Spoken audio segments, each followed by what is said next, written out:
Welcome to the China in the World podcast, a series of discussions examining China's foreign policy and shifting engagement with the world. The China in the World podcast is brought to you by Carnegie China and hosted by me, Paul Hanley. Welcome back to the China in the World podcast. This is the third episode of the 10-year anniversary series for China in the World. In this series, I examined the more than 180 interviews I have conducted over the past 10 years to help put current international issues in context. In this episode, I look back on 10 years of North Korea-related issues, including the nuclear, diplomatic, and geopolitical dimensions. Developments on the Korean Peninsula have undergone major changes since the launch of the China in the World podcast 10 years ago. In 2011, Kim Jong-un succeeded his father, Kim Jong-il, as Supreme Leader of North Korea, beginning his tenure with a series of internal purges and a more assertive military posture. While the Obama administration was able to reach a moratorium agreement on nuclear and long-range missile tests with North Korea in February 2012, called the Leap Day Agreement, the agreement was short-lived.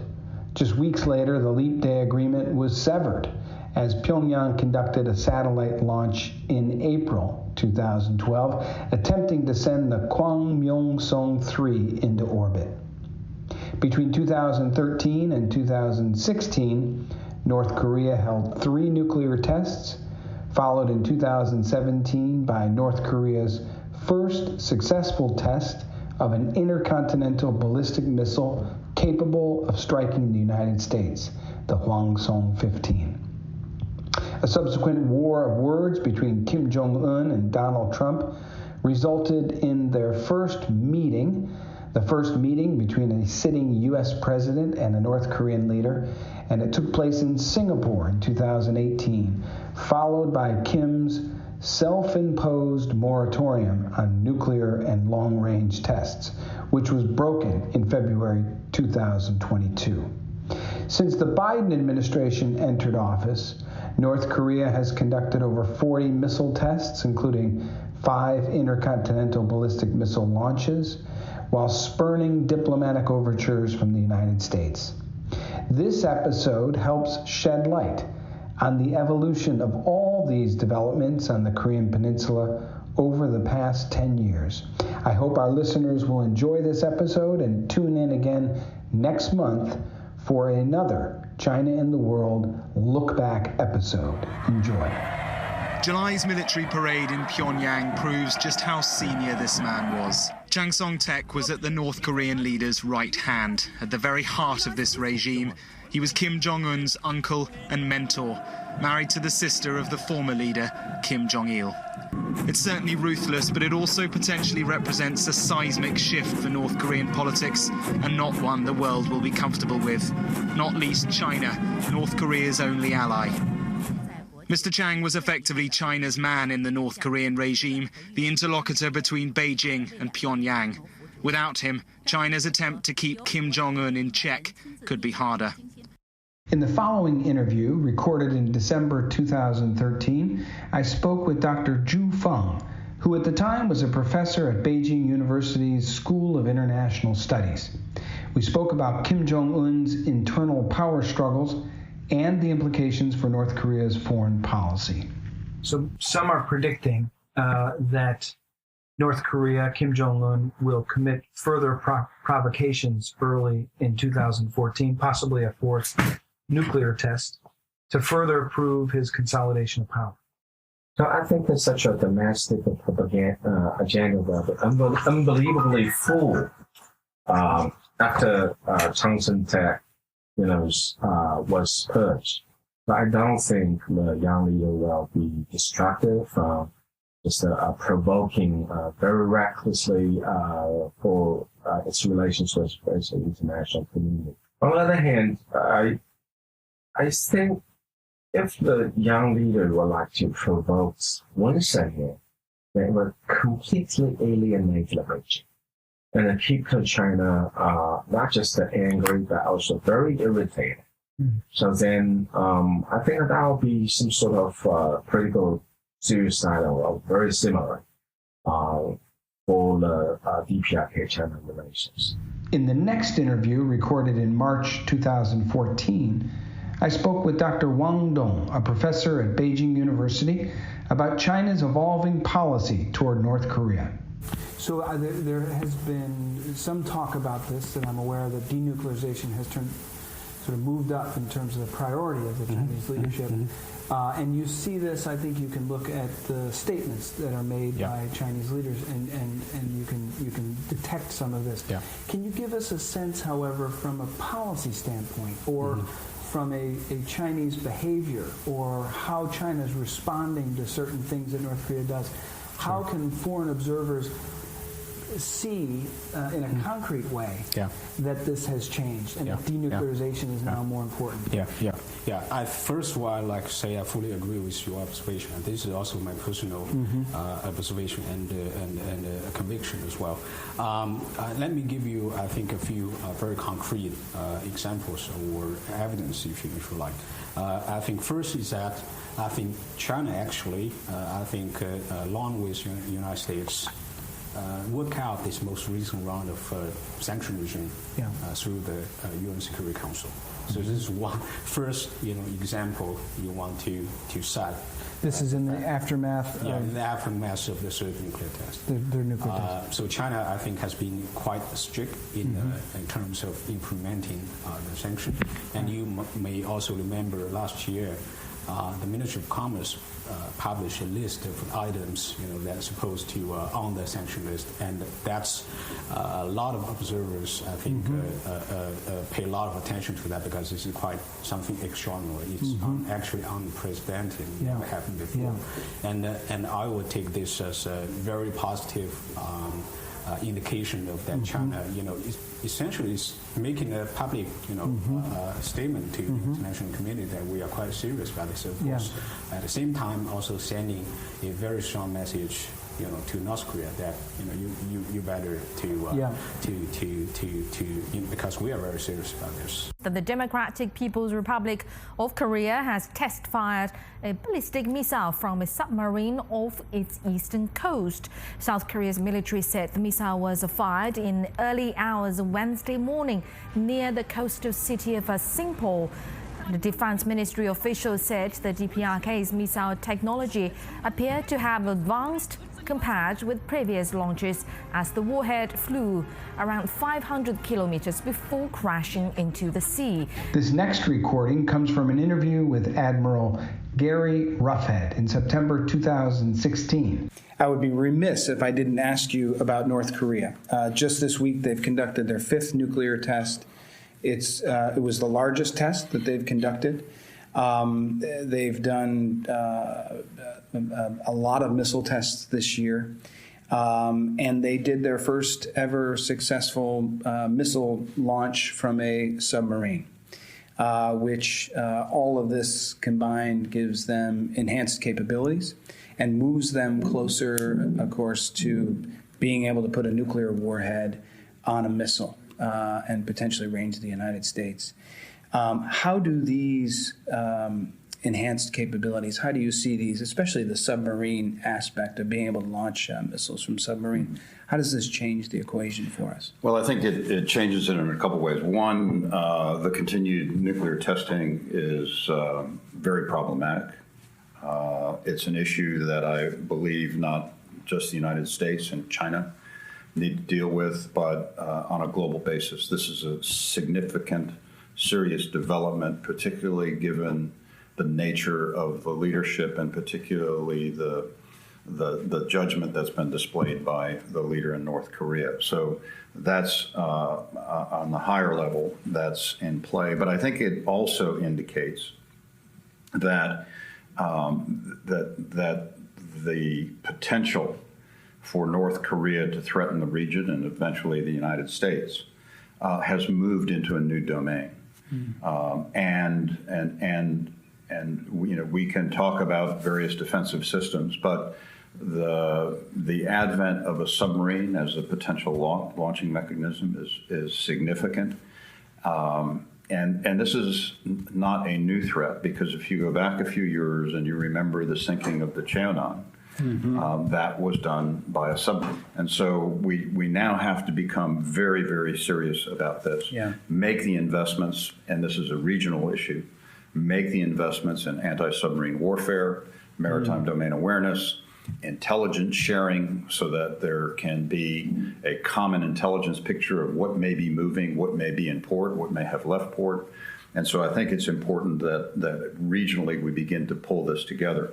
I think it also means that as these capabilities are developed, and particularly the advent of a submarine as a launching platform, that there has to be a realistic view by countries in the region that we and our allies will put in place the defensive mechanisms that we need to assure the safety of our people, of our allies, and the region. And because the warning times now that are able to be discerned from the operation of a submarine are significantly reduced. So there has to be an acceptance and openness and a realization that modern, effective, frontline missile defense systems are going to have to be in play until the behavior and the actions of North Korea change. In the next audio clip, I interviewed Carnegie China's senior fellow Tong Zhao in October 2017 about China's North Korea calculus under the Trump administration. The North Koreans tend to say that the reason they're building their nuclear program is because they feel under threat by the United States. And I think we've heard this from the North Koreans time and time again. I think the one thing to keep in mind, at least from an American standpoint, is that I think our friends in South Korea and Japan, and increasingly the United States, are feeling under threat from the North Koreans. And it no longer is kind of this one-sided threat. Clearly, the enhanced capabilities on the North Korean side in terms of its nuclear program, missile program, are creating a great deal of anxiety in the region. So I understand, your point that the Chinese policymakers don't, frankly, think that more pressure will get the desired outcome that we're looking for. Plus, the North Korean missiles are not pointing at China right now, and China doesn't want those missiles pointed at them. And so if Chinese leaders conclude more pressure is not the answer, what is the answer? I mean, what can we do to stop and reverse the progress that North Korea has made in its nuclear program? As I understand it, Chinese leaders and policymakers are opposed to North Korea's nuclear development. So we have, in that regard, we have similar goals. First of all, I think it's not uncommon for countries to have different threat perceptions. In the case of U.S. North Korea, I think both countries feel mutually threatened. Right. And it's not surprising at all, as the director for national intelligence, James Clapper, pointed out recently. North Korea is a very paranoid country. So I think we have to base our decision making on the understanding that North Korea really believes itself is genuinely threatened. Well, for the Chinese view, China believes the only long-term approach to address the North Korean crisis is that we have to somehow, in a gradualistic approach, to bring North Korea back as a normal member of the international community. And the best way to do that is through gradually encouraging North Korea to liberalize and open up its economy. And over time, that hopefully will lead to greater degrees of social and political openness. That seems to the Chinese as the only non-violent way to solve the problem. So for China, instead of making it harder for North Korea to do trade with the outside world, instead of making it harder for North Korean laborers to work in foreign countries, to expose themselves to the outside world, instead of making it harder for North Koreans to open restaurants and other business in foreign countries, we should encourage this. This is the way that we, introduce North Koreans to the outside world. We encourage people to meeple exchanges, encourage information flow into North Korea. In the next interview, I spoke to Evans Revere, former Principal Deputy Assistant Secretary of State for East Asian and Pacific Affairs, to discuss North Korea's intercontinental ballistic missile tests in July 2017. How, in your view, has the U.S. changed their response to the North Korea threat? What do you think is the overall strategy in terms of pressure and trying to get North Korea to give up its nuclear weapons? You could see the change, the shift in U.S. strategy actually at the very tail end of the Obama administration. After that fifth nuclear test, there was, I think, a real sea change in Washington, and people realized that the nightmare day of when North Korea would be able to strike the United States with a nuclear weapon was moving that much closer. And so you started to see a rapid ramping up of sanctions and other pressures on North Korea. And building on that foundation, I think the Trump administration has taken a number of steps beyond that now, of putting together an approach that is focused on applying a concentrated, overwhelming, and unprecedented and very comprehensive array of pressures on North Korea in the economic realm, the banking realm, in the economic and trade sanctions realm, information operations, a very sophisticated package of measures that appear to be designed to send a message to the North Korean regime that we, the Trump administration, are going to put a level of pressure on you that you've never seen before, and compel you to make a choice between continuing to go down the path that you're on, developing nuclear weapons, and if you do, this level of pressure could amount to the package of pressures that could destabilize the regime if we took it to its logical conclusion. I think the premise of this approach is that the one thing that North Korea values more than, or treasures, I think that's a better word, treasures more than its nuclear weapons, is its regime and the preservation of the regime. They have been developing nuclear weapons in their minds to maintain the regime. So the message to them is the net effect of what you're doing is going to be to undermine the regime. And so by applying this level of pressure, comprehensive, unprecedented, overwhelming, you are sending a message to the leadership. You have to make this choice now. Nukes or survival. You can't have both. The next recording comes from an interview in September 2017 with Dr. Tong Zhao, Senior Fellow at Carnegie China, on China's red lines toward North Korea. After significant events like this sixth nuclear test, my own sense is that the United States steps back and wonders, policymakers, whether or not this provides a greater opportunity for the U.S. and China to cooperate. That perhaps this was the event that crossed the Chinese red line, that where Chinese leaders say enough is enough. We really need to work closer with the United States and maybe even partner with the United States on putting more pressure on North Korea to give up its nuclear program or come back to the negotiating table to talk about giving up its nuclear program. Is that a possibility in the aftermath of this sixth nuclear test? Did it cross any Chinese red line? And if not, are there red lines that China has drawn that North Korea might cross in the future? How do you see and analyze this dynamic of U.S.-China cooperation? I know that there are geostrategic considerations here, and I wanted to get your sense of those. I personally don't see the recent nuclear test as crossing a Chinese red line. I don't think there is any clear red line on the Chinese part. If there is some major incident, like if North Korea conducts another nuclear test that they screwed up and released a massive amount of radioactive materials that spread to China and raised the general public fear, caused social instability. That could fundamentally change Chinese calculations.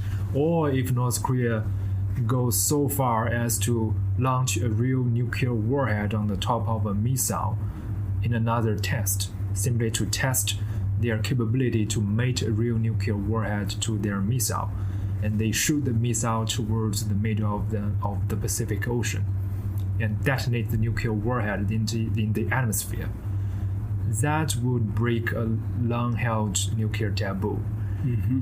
I think those type of events could fundamentally change Chinese calculations.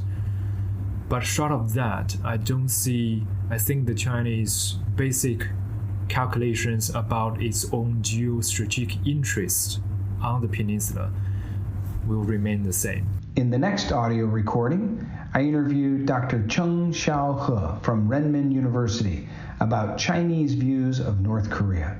When people ask me about China's stance on North Korea, I often say the level of frustration in China regarding North Korea is the highest that I've ever seen it. But the policy has not changed in any fundamental way. Would you agree with that? Yeah, partially agrees. On the one hand, yes, and more Chinese become frustrated and disappointed with North Korea. But on the other hand, China's policy, even though has not changed in a very significant ways, but it is changing. It's changing in the incremental ways. Mm-hmm. And now we are reached to the point that no significant change needed.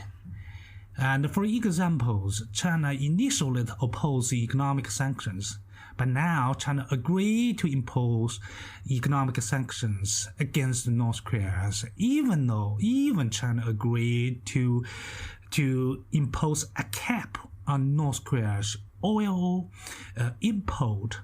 That demonstrates a very important changes on China's policy, even though such a kind of changes is quite incremental. Mm-hmm. But when the incremental changes accumulate to one point, we may draw the conclusions that the incremental changes constitute a big changes. I think there's a Chinese Chengyu, 积少成多. Yes. In the next interview, I joined Carnegie Vice President for Communications and Strategy, Jen Psaki, on the Carnegie Endowment's Diplopod to discuss Chinese perspectives on North Korea and the outcomes of Trump's visit to Beijing in November 2017. President Trump just finished a trip to Beijing and across Asia. Is there overlap between what the United States defines as a solution to the crisis and what China defines as a solution? And has there been any change in that regard? Well, when President Trump was out here, there was joint language which was negotiated on the North Korea issue, and there is some overlap. And it's important to sort of identify that, it's not that we're completely at odds over this issue. There is overlap on process. The joint language that was negotiated agreed that both countries will work together to resolve the Korean Peninsula issue through dialogue. I think that's the preferred sort of process that both the U.S. and China would like to undertake. In terms of the objective, the language was very clear, and it said that the countries seek full, verifiable, and irreversible denuclearization of the Korean Peninsula. This was the same language we used in the Bush administration. It indicates that neither China nor the United States will accept North Korea as a nuclear weapon state. But there are different priorities, I think, by China and the U.S., and there's a lot of distrust in the relationship that prevents us really from making the kind of progress that we would hope to achieve. China puts stability really over all else, and in terms of the distrust, they're worried that the United States really has an ultimate objective to overthrow the regime in North Korea, which China doesn't see in its interest to do so. And then beyond that, there's other reasons why China is hesitant to fundamentally shift its policy on North Korea. There's a historical relationship between the two countries. North Korea, they see as a strategic buffer zone between China and U.S. ally South Korea. And then, of course, the ramifications of regime collapse and a humanitarian crisis. You know, China doesn't see that in its interest, and it doesn't, frankly, at the end of the day, and this is really important, people need to understand, China doesn't want to turn its neighbor, North Korea, into its enemy overnight, especially as it reaches the point where it is going to obtain the capability potentially to put a nuclear device on a missile that could range countries in the region, maybe even the United States.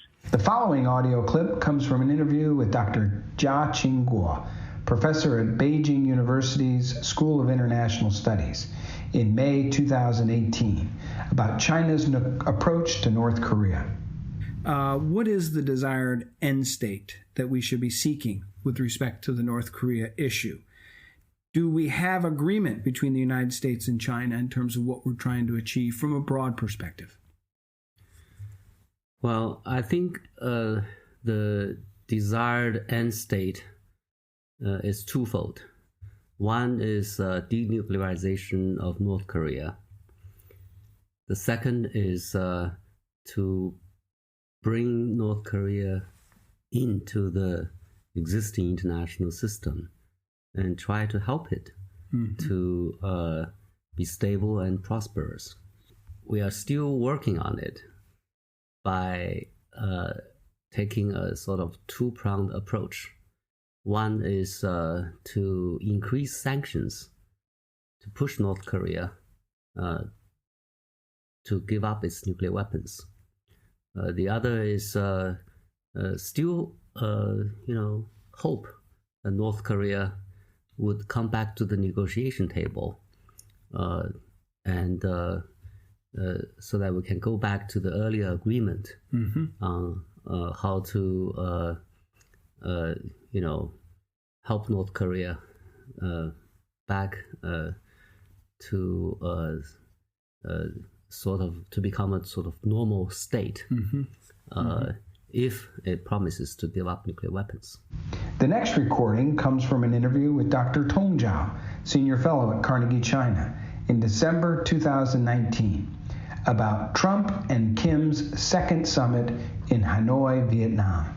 It does seem that during the maximum pressure campaign, where China and the U.S. were cooperating, it was having some positive impact. But that seems to have changed when Donald Trump announced that he would meet with Kim Jong-un. What was the thinking in China, and how has this changed? Why is this different now, in your view? Immediately when the news came that President Trump might be willing to meet with Kim Jong-un in person, there was this immediate concern that was widely heard within the experts community in Beijing that the U.S.-North Korea relationship could get too close too quickly, and Beijing's role would become marginalized in the future, and Beijing could lose its influence over what is going to happen to the security landscape and structure of the Korean Peninsula. So that concern, I think, was a major factor that led to China to decide to have their summit meeting with Kim Jong-un. And as you mentioned before, quickly within 15 months, they had 5 summit meetings, compared with the previous several years when they have 0 summit meeting. So the Chinese concern about marginalization losing influence is a very important factor. And this would only become more important as now China believes the U.S. is doing everything to undermine China, and there is less perceived common interest here to work with the United States. In the following interview, conducted in May 2020, I spoke with Chung-Min Lee, Senior Fellow at Carnegie's Asia program, about the impact of COVID-19 on the Korean Peninsula. The reason why Kim Jong-un is doing all these tests is because he wants the world to say, here I am, please pay attention to me. America is in the worst throes of this pandemic. China has come out of this worst pandemic. South Korea is still going through this. So nobody's paying attention to the DPRK. And that's what makes Kim Jong-un a little bit testy, because he says, I want to make a difference in your foreign policies, but please see what I can do to damage your interests. And I think President Xi realizes, you know what, as much as I care about the DPRK, China has much bigger fry. China has much bigger concerns with the US. China basically is going to say, as we rise in the world, North Korea can be an asset, but also a huge problem.